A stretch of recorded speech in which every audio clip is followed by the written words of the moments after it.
E aí, tudo bem com você? Hoje eu vou falar um pouquinho sobre a minha leitura de janeiro, que caso você não tenha visto meu vídeo sobre as leituras de 2026, foi essa daqui, é a biografia do Tolkien, escrita pelo Humphrey Carpenter, não sei o nome dele. Acho que essa daqui é uma das únicas biografias autorizadas pela família do Tolkien, né? E o autor aqui chegou a conversar com o Tolkien, né, sobre a biografia, né? Um pouco antes do Tolkien falecer. É até o primeiro capítulo do livro, né, falando sobre a visita do autor na casa do Tolkien, né. Enfim, esse vídeo aqui vai ter alguns spoilers sobre O Senhor dos Anéis, talvez, porque quero fazer alguns paralelos. Sobre a vida de Tolkien, eu vou falar sobre quase tudo, né, então tem um spoiler sobre a biografia, né. Então, se você não quiser levar spoiler ou se você for ler, te recomendo pular esse vídeo e ver ele depois que você terminar o livro. Para me ajudar, eu fiz algumas anotações aqui no meu computador que eu acho que seria interessante falar. A minha leitura esse mês foi um pouquinho difícil, porque na primeira semana de janeiro eu peguei uma virose e eu fiquei em casa praticamente uns 3 dias seguidos sem conseguir fazer nada. E isso atrapalhou um pouco o ritmo de leitura, porque apesar de eu estar em casa, ler doente é muito ruim. E é uma coisa que eu tô tentando criar um hábito de leitura, só que de forma saudável. Então nem fico me forçando a ler, estando ruim, e depois perder o gosto pelo livro, porque eu me associo ao livro com coisas ruins, né? Vamos dizer assim. E daí na próxima semana a gente descobriu que minha avó teve um AVC, então também foi uma semana um pouco difícil, mas tá tudo bem, ela não tá mais internada, tá tudo certo. E na outra semana a gente teve visita aqui em casa. Eu tô morando sozinho com a minha namorada já faz alguns meses e uma amiga nossa veio passar aqui há alguns dias e também acabou que a rotina de leitura ficou um pouco piorada por causa disso. Mas hoje é dia 1º de fevereiro e hoje eu terminei a biografia do Tolkien. É um livro de biografia, então não tem muito o que eu falar sobre uma narrativa, um início, meio e fim, é bem definido isso, né? O que eu acho interessante de falar aqui é que Tolkien, na verdade, ele nasceu na África do Sul. Algumas pessoas usam isso para falar como se ele fosse um africano e por isso a obra dele tem esses traços, mas assim, o Tolkien viveu muito pouco na África, sabe? Ele é um inglês totalmente. Ele acho que não chegou nem a completar 2 anos na África do Sul, assim, então ele, assim, você percebe que a África do Sul não teve nenhum tipo de relação com a história dele. Mas é interessante a gente começar por isso, porque como ele nasceu na África do Sul, porque o pai dele trabalhava lá e a mãe dele casaram jovens, né? O pai e a mãe de Tolkien. E ela foi morar pra lá também junto com o pai. O pai era banqueiro, trabalhava num banco lá. E a família foi crescendo nisso. Só que a mãe do Tolkien não gostava de morar lá. E ela acabou voltando pra Inglaterra pra ficar com a família dela. E quando ela volta, ela mora com vários parentes. E acaba que o pai do Tolkien falece. Então eles têm que viver uma vida de casa em casa, vamos dizer assim, né? Tolkien tinha um irmão, né? Que é Hilary. É que é um nome em inglês, então tem conotação tanto pra homem quanto pra mulher, né? Mas é um irmão. Eles viveram uma vida de casa em casa, assim, sabe? Ele, o irmão e a mãe dele, né? Até que em um certo momento a mãe dele decide se reverter ao catolicismo, vamos dizer assim. Como a família deles era de outra religião, agora eu não lembro muito bem, a mãe dele acaba sendo expulsa de vários locais da família e ter que viver em vários locais, em várias casas. Então a vida de infância do Tolkien foi marcada por muitas mudanças, assim, de casa mesmo. E isso foi uma das coisas que eu acho que inspirou muito na obra dele, porque ele viveu em locais muito diferentes, vamos dizer assim. Tanto em locais bem urbanizados, como em locais bem rurais, né? Fica claro que como Tolkien gostava muito mais dos ambientes rurais, de estar próximo da natureza, próximo de árvores, principalmente. É uma coisa que o Tolkien sempre fala, que ele gostava muito de árvores, e aqui no livro é falado várias vezes. Tem até um conto do Tolkien que ele escreve mais pra frente, né? Que é Árvore e Folha, que é basicamente um escritor, se eu não me engano, né? Falando sobre uma árvore, cada ponto da árvore, e ele vai indo a fundo sobre a árvore, né? É bem interessante. Além disso, nessa de ficar morando em locais diferentes, ele acabou tendo um contato muito grande com línguas diferentes, principalmente o galês. O galês, se eu não me engano, eu não entendo, é uma língua menor, vamos dizer assim, né, que menos uso na Inglaterra. E também ele teve contato com línguas célticas, línguas finlandesas, era algo que ele gostava muito, né. Desde criança ele teve esse contato, porque também a mãe dele falava, se não me engano, 4 línguas, né. E o que influenciou muito ele a estudar sobre línguas, palavras. E morando em vários locais, ele morava numa casa que tinha acesso ao trilho de trem muito antigo, né. E ele ia nessa estação de trem antiga e conseguia ler as palavras em galeses. E essas palavras em galeses foi muito inspiração para ele do que ele viria a ser, né? Que ele virou um filólogo e também um escritor de ficção e fantasia muito focado nas línguas. Aqui no livro até tem alguns exemplos das línguas em galeses que ele adorava e tal, né? Mas agora eu não vou conseguir achar exatamente elas. Mas enfim, após isso, a mãe dele também falece. Ele acaba ficando órfão e vai morar na casa de um reverendo, se eu não me engano. Após mudar de várias vezes, né? Casa em casa. Esse reverendo, ele quer que o Tolkien foque muito nos estudos, né? O Tolkien adorava essa parte da linguística. Não sei se seria linguística, né? Eu acho que filologia é o mais correto, de estudar as palavras, e o padre cobrava muito dele, né, pra ele estudar muito. Só que o Tolkien, ele adorava, vamos dizer assim, festa. De certo ponto, ele gostava de companhia, né? Não de festa, vamos dizer assim. Então, teve alguns problemas, mas o principal que aconteceu foi que quando o Tolkien foi morar numa casa dessas que ele mudava muitas vezes, ele conheceu Edith, ou Edith. Acho que é Edith o nome mais correto. Então, ele conheceu Edith, que iria vir ser a sua esposa, né? Tolkien tinha seus 16 anos e ela tinha quase 18, se não me engano. Ela é mais velha que ele. E eles se apaixonaram grandemente. Essa parte da história é bem legal, bem bonita. Como eles se apaixonaram, assim, né? Tipo assim, por quê? A Edith também é órfã, né? Então, eles dois têm um ponto em comum muito grande. E o Tolkien começou a se relacionar com ela, né? Como um namoro e tal. O reverendo não gostava dessa relação, porque o Tolkien começou a deixar os estudos de lado. E ele proibiu o Tolkien de namorar ela. Então, o Tolkien só poderia voltar a conversar com ela depois da maioridade. E ela acaba indo pra longe. Então, ela se muda, vai pra um lugar mais longe, né? Por conta de os dois serem órfãos. Então, eles tinham que morar onde eles conseguissem. E o Tolkien decide, então, focar nos estudos. Ele, depois dos 17 anos, mais ou menos, ele só foca nos estudos até os 21. Só que, mesmo assim, ele não esqueceu da Edith, né? Eles trocam algumas cartas, mas ao longo do tempo vão se distanciando. Só que o Tolkien nunca esqueceu ela. E após completar 21 anos, ele vai atrás dela. Ele quer voltar ao relacionamento e ele descobre que ela tá casada. Quer dizer, se não me engano, ela tá casada, ela vai casar. E logo quando eles se encontram, a Edith decide já cancelar o casamento, porque ela queria muito viver a vida com o Tolkien, né? Então depois eles se reencontrarem e ela decidir que vai se separar, né? Eles decidem que eles têm que casar logo ou morar junto de alguma forma, né? E logo quando eles voltam a namorar, vamos dizer assim, começa a Primeira Guerra Mundial. Então o Tolkien vai ter que ser enviado pra batalha, né? Para as guerras. E como uma forma de eles não enrolarem mais o casamento, né? Porque eles ficaram algum tempo já tentando casar, mas não conseguiam por questões financeiras, né? Eles casam de uma forma muito simples, que eu acho bem bonito. Eles vão numa igreja que era da região, se eu não me engano, e casam ali mesmo, com poucas pessoas, porque eles queriam realmente casar, sabe? Eu acho que isso é muito legal.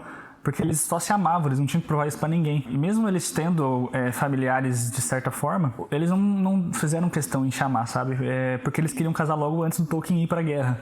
Porque, bom, ele podia morrer lá e nunca mais voltar, né? Bom, eu tive um problema técnico porque ali tava esquentando muito o celular, porque começou a pegar sol. É 9 horas da manhã, então o sol pega bem aqui. Continuando. Eu parei no casamento. Eu tava falando já quase uns 15 minutos à frente, quando eu fui ver eu não tava gravando. Quase terminando o vídeo. Mas enfim.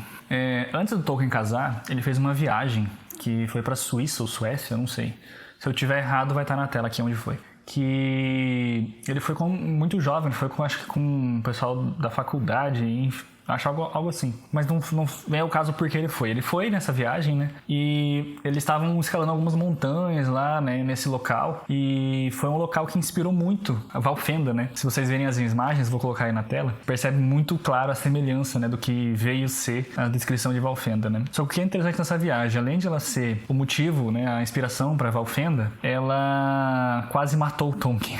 Ele estava escalando uma montanha, como eu comentei, acho que teve um desfiladeiro de pedras, ou ele escorregou numas pedras, algo assim, e ele quase morreu nessa viagem. Até numas cartas, né, acho que no diário dele ele fala que se arrepende, ou não se arrepende, né, mas ele diz que viagens para fora da Inglaterra ou algo assim vai ser algo que vai ser menos corriqueiro para ele, né, a partir desse momento. E realmente, né, depois que eles casam, ele e a Edith, eles vivem uma vida muito rotineira, né. Eles casam então um pouco antes do Tolkien ir pra guerra, né, para realmente casar logo, para ele não ter que... Vai que ele morre na guerra, né, então a Edith queria casar com ele, eles queriam se casar antes de qualquer coisa, né? E pra mim, o casamento deles é algo muito interessante aqui na história, porque é um casamento normal, sabe? Eles não convidam quase ninguém, puramente só pra eles dois, sabe? Não é um casamento pra sociedade, pra eles provarem nada pra ninguém. Eu achei interessante isso, eu acho que, tipo, reflete muito como a gente vê o casamento hoje em dia, sabe? Que a gente sempre faz festas absurdas, com muito dinheiro, muita gente, e às vezes o casamento não dura, sei lá, 5 anos. Mas enfim, depois que o Tolkien e a Edith se casam, eles vivem uma vida rotineira, assim, sabe? Sem muitas coisas acontecendo. E é até aqui que é onde vai a metade do livro, praticamente.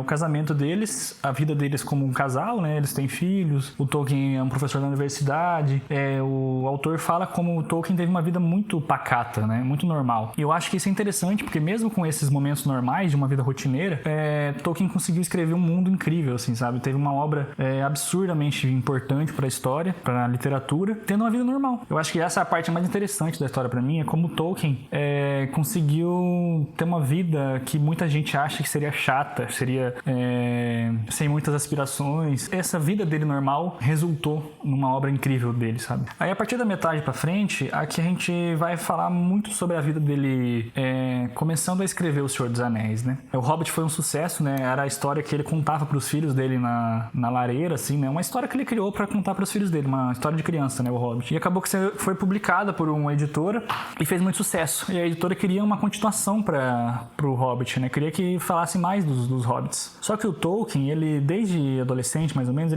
como ele era apaixonado por criar línguas, ele criou muito do que seria o Silmarillion, né? O Silmarillion acho que é a principal obra da vida deles, assim, não publicada, né? Por ele, né, no caso. Porque é algo que ele começou a escrever, tipo assim, muito antes do Hobbit, principalmente, né? Antes, na verdade, era o livro dos Contos Perdidos. Depois se tornou o Silmarillion. E o Tolkien queria falar disso, na verdade, na continuação do Hobbit, né? Ele queria que o Silmarillion fosse a continuação do Hobbit. Só que as editoras queriam uma história de hobbits, né? Ele queria uma história, vamos dizer assim, infantil. Mas não era isso que ele queria. Então, ele acabou que teve que, vamos dizer assim, uniu as duas coisas e acabou escrevendo O Senhor dos Anéis. Só que, se você ler assim no livro, ele fala, né, que os críticos falam que O Senhor dos Anéis não tá nem para um livro infantil, nem para um livro de adulto, né, vamos dizer assim. Ele tá no meio termo, que também não é um infanto-juvenil, então é um livro que funcionaria para qualquer idade, sabe? Eu acho que é legal citar uma parte aqui da história, que quando o Tolkien foi publicar O Senhor dos Anéis, ele ficou quase 20 anos escrevendo, né? Então era uma obra que ele revisava muito, escrevia coisa, apagava, voltava atrás. Ele chegou a mudar o nome do Frodo, né? Que no começo era Bimbo, o nome do Frodo era Bimbo, e ele achou que o nome era muito bobo, então ele mudou para Frodo. E então ele mudava muito a história, né? Ele demorou muito para publicar. E a editora que publicou o Hobbit, que era a Allen Union, queria que ele publicasse logo, pra aproveitar o hype, né? O sucesso do Hobbit. Só que o Tolkien demorava muito nisso. Aconteceu a Segunda Guerra Mundial.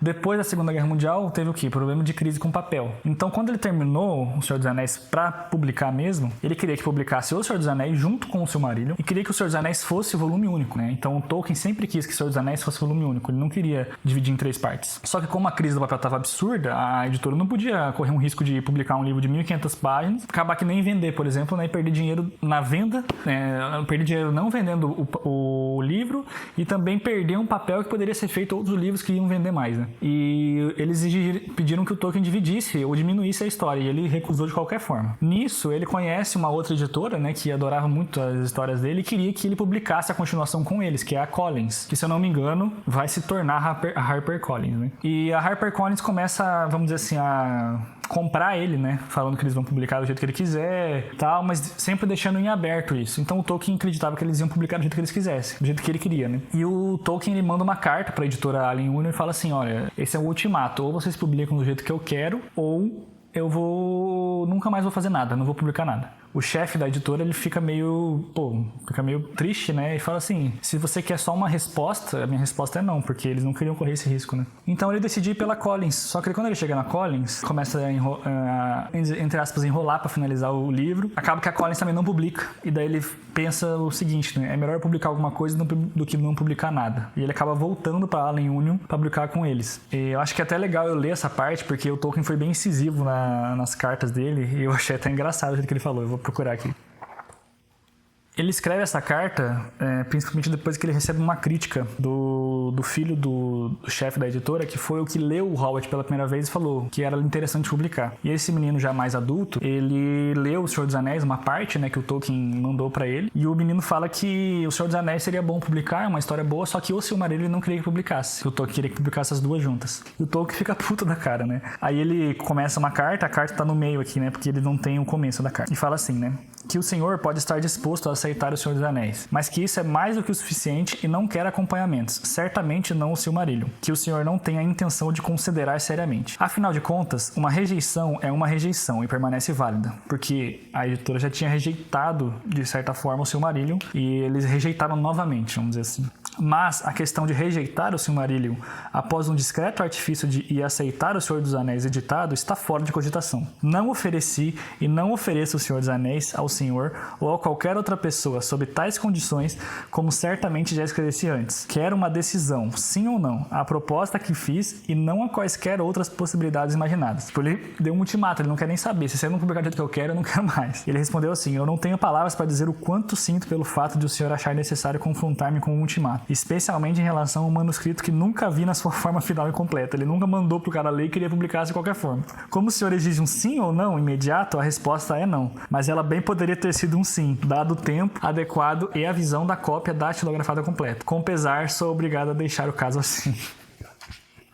Aí depois disso, né, acontece toda a questão com a Collins, de também não ia ser publicado, que eles alteraram muita coisa no livro, no texto, e o Tolkien decide voltar, né? E daí o Tolkien fala aqui: quanto a Senhor dos Anéis e o Silmarillion estão onde estavam, um terminado e o final revisado, e o outro ainda inacabado, ou não revisado, e ambos juntando poeira. Mudei bastante minhas opiniões. Melhor alguma coisa do que nada. Ainda que para mim tudo seja uma única coisa, e Senhor dos Anéis ficaria melhor e mais fácil, como parte de todo, consideraria alegremente a publicação de qualquer parte desse material. Os anos estão me tornando preciosos. Mas e quanto ao Senhor dos Anéis? Algo pode ser feito a respeito para destrancar os portões que eu mesmo bati? Ele se arrepende, né, do que ele fez e volta para Aliún. Eu acho interessante isso porque mostra um lado dele mais decisivo, assim. Tolkien sempre foi uma pessoa bem decisiva, mas nessas cartas fica bem mais claro, assim, como ele era, vamos dizer assim, tinha um temperamento interessante, né? Depois que publica O Senhor dos Anéis, principalmente nos Estados Unidos, o livro faz muito sucesso e ele fica muito famoso junto com o movimento hippie dos Estados Unidos, né? E eu acho legal que o movimento hippie adotou os personagens como forma de manifestação política, né? Então teve bottoms, pins com coisas do Senhor dos Anéis. Vou botar na tela aí, bem legal. Tinha vários, tipo, tinha Frodo Lives, né? Que é Frodo Vive, Gandalf para presidente e um monte de coisa assim, né? Porque Tolkien, na história, se você ler Senhor dos Anéis, ele claramente é uma história sobre salvar o mundo da poluição, vamos dizer assim, né? Você pode fazer essa analogia. E o movimento hippie adotou muito isso e transformou isso em movimento político. Eu achei bem interessante. Depois disso, que O Senhor dos Anéis é publicado, o livro ele foca muito nessa questão dele lidando com a fama, com o dinheiro e com a saúde dele, né? Ele já tinha 60 anos praticamente quando o livro foi publicado, então ele já estava meio velhinho. Ele e a Edith viviam numa casa em Oxford, depois eles se mudaram, os filhos foram ficando grandes, né? E acabaram que iam visitar cada vez menos eles. E a Edith acaba falecendo, né? Mais velha que Tolkien, tinha alguns problemas de locomoção, e ela falece de forma inesperada, assim, né? Tolkien fica meio depressivo por um tempo e morre depois de 2 anos. Acabou que ele nunca publicou o Silmarillion em vida, né? Ele deixou toda a questão das histórias dele, da mitologia, ao cuidado do Christopher, né? Que era o filho dele que mais ajudava ele, né? Então, os mapas, praticamente todos os mapas que a gente tem hoje conhecidos do Senhor dos Anéis e de Silmarillion, foi o Christopher que revisou, né? Revisou, montou o mapa. E eu acho que muito do que a gente tem hoje como material extra é graças ao Christopher, né? Eu fui bem prolixo nessa análise, porque é a minha primeira análise de livro. E o livro em si, como é um livro focado muito na Inglaterra, tem muitos nomes que não dá pra entender, assim, sabe? Que você não reconhece como locais, né? Por exemplo, se fosse um livro de algum autor americano, provavelmente a gente tem mais facilidade, né? Porque a gente tem mais acesso à cultura americana em locais e regiões, né? Por exemplo, Nova York, Califórnia, você sabe, né? Onde fica isso no mapa. Agora, como eu não me atentei muito a procurar isso no mapa, Tolkien viveu em Oxford, depois viveu em Burlington, depois em Yorkshire. Então, assim, são locais que eu não entendo muito e acaba que isso confundiu um pouco a história, né? Talvez numa releitura eu me foque mais nisso e entender como esses locais, esses nomes fazem diferença na história, né? O Tolkien teve muitos amigos, ele teve muito clube de leitura que são pessoas importantes para a história da literatura inglesa, principalmente, da filologia também, né? Da estudo das línguas. Só que como eu não conheço e como não é um tipo de cultura que fica muito acessível a gente, né? Principalmente do Brasil, acabou que isso passou batido para mim, sabe? Mas para mim o livro é excelente. Eu diria que assim, assim, nota de 0 a 5 é um 4,5. Esse meio ponto é literalmente por essa parte de eu não entender, sabe? Acho que é mais questão minha mesmo, né? O livro da escrita dele, talvez pra quem é inglês, é perfeita, né? Vai entender tudo. Mas como eu não tenho essa cultura, esse conhecimento, eu fiquei perdido nessas partes, né? Que eles citam muito locais que o Tolkien morou. Tipo, eu não sei como é a geografia da Inglaterra, né? Eu nunca estudei isso. Então fica um pouco perdido, assim. Mas acho que, no geral, é incrível. A vida de Tolkien é muito interessante de lição, assim, sabe? Como uma vida normal, rotineira, pode ser importante para a criação de uma obra, para você se satisfazer com o que você já tem. Eu acho que é essa a lição que eu tiro do livro. Para mim foi bem importante isso. E também como no final da vida o Tolkien sacrifica, entre aspas, né? Sacrifica o seu bem-estar pela da esposa dele, né? Ele percebe o quanto ele fez ela sofrer nos momentos que ele estava trabalhando, né? Que ela ficava muito sozinha. E no fim da vida ele acaba se sacrificando por ela, vamos dizer assim, né? Ele vive num local que ela gosta, do jeito que ela quer viver, e acaba que ele fica feliz também de ver ela feliz, sabe? Eu acho isso também muito lindo na história deles. Mas é isso. Esse vídeo deve estar com uma meia hora já, porque eu já falei ali, falei aqui, eu nem sei mais o que eu tô falando, enfim. Fevereiro vai ser Neuromancer. Eu estou com medo desse livro aqui porque eu tô saindo de uma biografia para entrar num livro de ficção científica super complexo, que eu já li uma vez e eu não gostei. Mas acho que vai dar tudo certo. Eu pretendo anotar mais desse livro aqui porque ele é mais difícil e fazer uma análise um pouco melhor, né? Eu vou ser sincero, não gostei muito dessa minha análise não. Comenta aí o que você achou. Ficou estranho? Ficou confuso? Mas enfim, é isso. Espero que você tenha gostado do vídeo. E eu recomendo fortemente que você leia, tá? Se você já leu O Senhor dos Anéis, se você leu O Silmarillion, até se você não leu, mas conhece os filmes, dá uma lida aqui. Talvez vai ser interessante para você tirar esses ensinamentos de uma vida normal, rotineira, como ela pode ser importante para a criação de a sua vida, na verdade, né? Às vezes você não precisa ter uma vida absurda para ser feliz. É isso aí. Valeu. Tchau, tchau.